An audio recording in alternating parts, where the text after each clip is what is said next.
Hi, I'm Ethan from Canada. Please, like and subscribe. Ever since I could remember, I'd lived with my uncle, who loved me like I was his own son. And I adored him too. He owned an auto company. And when I was 5, he took me to a showroom one day and showed me all the beautiful cars he owned. Can I drive this one, Uncle? One day you will, son, as soon as you're tall enough. I wanted to make my uncle proud of me, so I studied hard and always got straight A's. Uncle would be over the moon seeing my results, and he'd tell me that I'd take over his business one day. I was thrilled to hear that, because I loved cars. But suddenly, everything changed in the 5th grade. My uncle introduced me to Giselle, a tall woman with a really long nose. Aw, you must be the nephew. So cute. She pinched my cheeks, and when my uncle wasn't looking, she smirked at me. I didn't like her at all, but my uncle seemed to love her, because 2 months later, he married her. Giselle had a son my age, Jeremy, and he was the slowest boy I'd ever met. On his first day of school, Uncle and I were waiting for him to finish eating his cereal, and he took a minute to chew each Fruit Loop. We're gonna be late, can't you chew any faster? He then took the bowl and tried to drink down his cereal, but ended up messing his clothes. Ethan, look what you made Jeremy do. Now you'll both be so late for school. How is it my fault? Well, I can't wait any longer.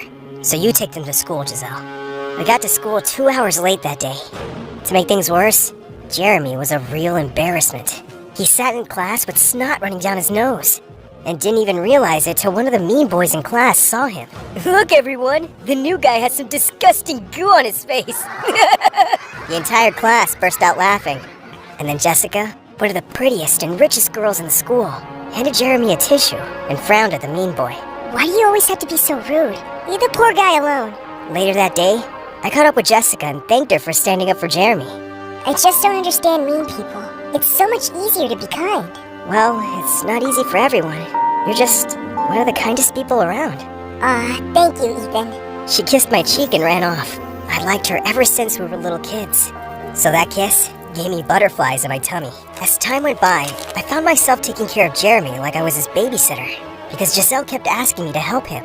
Like when we were in the 8th grade, Jeremy was failing his subjects miserably, and every day after school I had to tutor him, which wasn't easy. So when you're breaking down a sum, this is how you do it. Instead of listening to me, he'd be playing on his phone.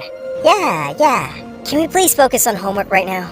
Oh yeah, what were you saying? He was a frustrating student. I kept trying because I kind of felt sorry for him. Without some help, his future was doomed.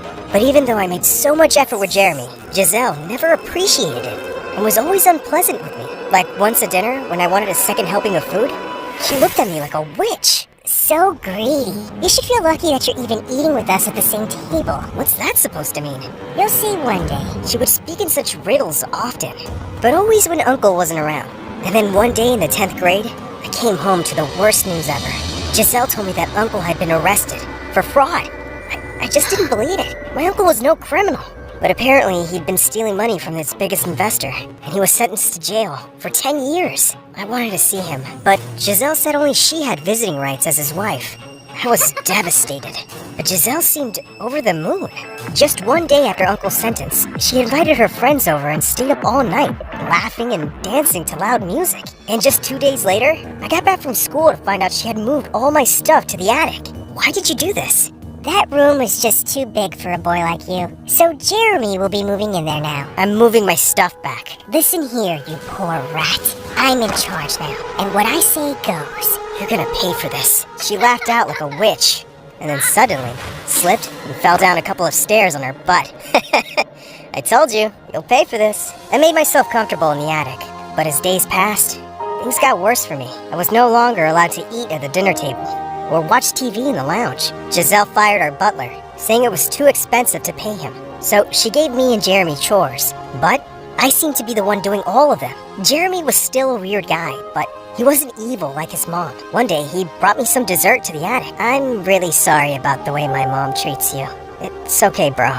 I won't live here forever. When I'm done with school, I'll leave and live my life. Giselle even stopped driving me to school, and Jeremy would roll down his car window and watch me walk till I was left far behind. I knew he felt bad, but I understood he wasn't strong enough to stand up for me. One day in 11th grade, I was walking to school when I noticed an old man fixing some broken down cars, and a sign next to him said that he was looking for a part-time assistant. Can I apply for this job?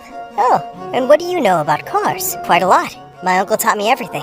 The old man tested me and was quite impressed by my knowledge. He hired me, and I was so happy because, of course, Giselle had stopped my allowance. One afternoon, he sent me to a rich man's house to fix his Ferrari. It was more like a palace. While I was fixing the car, I started getting hot, so I took off my shirt. Moments later, I heard giggling from behind a wall, and I peeked around and found Jessica there. Jessica, you live here? Yes, this is my house.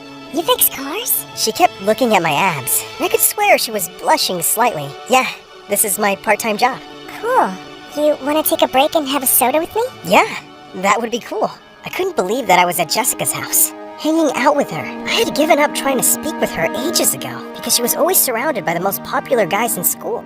I don't see you much in school these days. I'm usually at the library studying hard so that I can get a scholarship. You haven't changed a bit. You're still the same sweet nerd boy. Nerd boy? I did say sweet too. Come on, I want to show you something. She took me to a cottage at the back, which was a nursery for the plants and flowers. This is what I love doing, being around nature. Wow, this is amazing. But then suddenly, she screamed and practically jumped into my arms. What is it? A lizard! But that's part of nature, isn't it? I only love plants, not creepy crawlies. I laughed, picked up the lizard, and made it crawl away in a different direction. When I turned around, she was standing right behind me, and her face was so close to mine. My heart raced as I looked at her lips. But suddenly her dad called for her. As he saw us coming out of the cottage, he looked at me, sternly. I just couldn't stop thinking about Jessica. The next day when I saw her in school, my heart skipped a beat when she smiled at me. But then all of a sudden, Jeremy came up behind me. Hey, why is Jessica looking at you that way? I don't know, maybe she likes me. When I said that, Jeremy's expression changed. Well, that can't be, because I loved her since the day I joined this school. While Jeremy was talking about his feelings, Jessica suddenly approached me and asked if I'd help her with math during recess. I gladly said yes, but Jeremy glared at me like his mother.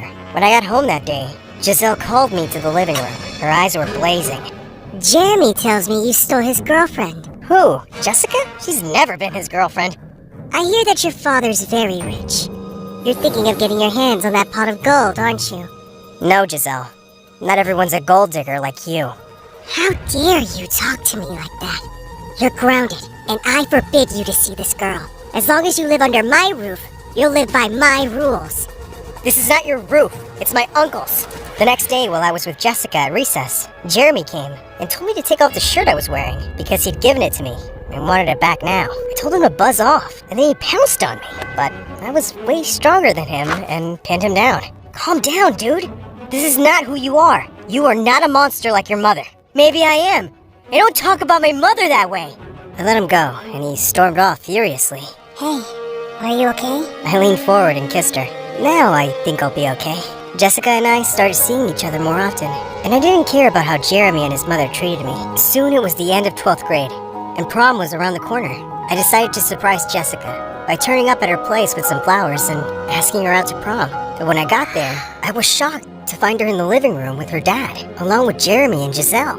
What are you guys doing here? The question is, boy, what are you doing here? I'm here to ask my girlfriend to prom, sir. Are you sure you're at the right house? Because my daughter just said yes to being Jeremy's fiancé. I couldn't believe my ears. I looked at Jessica, but she just looked back at me with a frozen face. I need to speak to you alone, Jessica.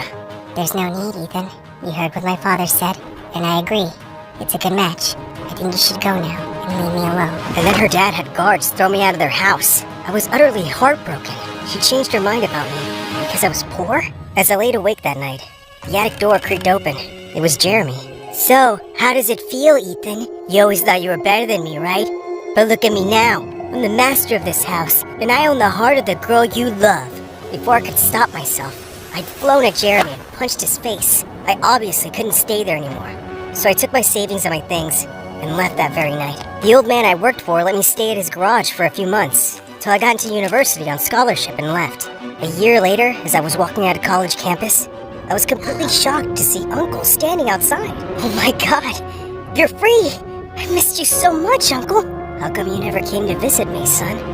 Giselle told me that I wasn't allowed. She was lying. I was in jail because of her. She framed me for fraud and had me thrown in jail. But my lawyers had found proof of her guilt, and soon she will be behind bars. And so she was. It was the happiest day of my life when she got arrested, and Jeremy was sent off to live with relatives in another city. My uncle and I moved back to our house, and I continued with my engineering degree. And then one day, as I was fixing a car in Uncle's garage, I turned around to see Jessica walk in. Oh, it's you. Can I help you with anything? Ethan, I'm so sorry. Oh, you're sorry now, because I'm rich. No, it's not like that. Giselle threatened to do something bad to you if I didn't break up with you. I never meant to be with Jeremy, but I had to do something to drive you away from here. What? Why didn't you just tell me this? I was scared. For you. She started crying, and I wrapped my arms around her and told her it was all over. So do you think you can give me another chance? Of course. I've loved you since forever, Jessica. You're the best person I know.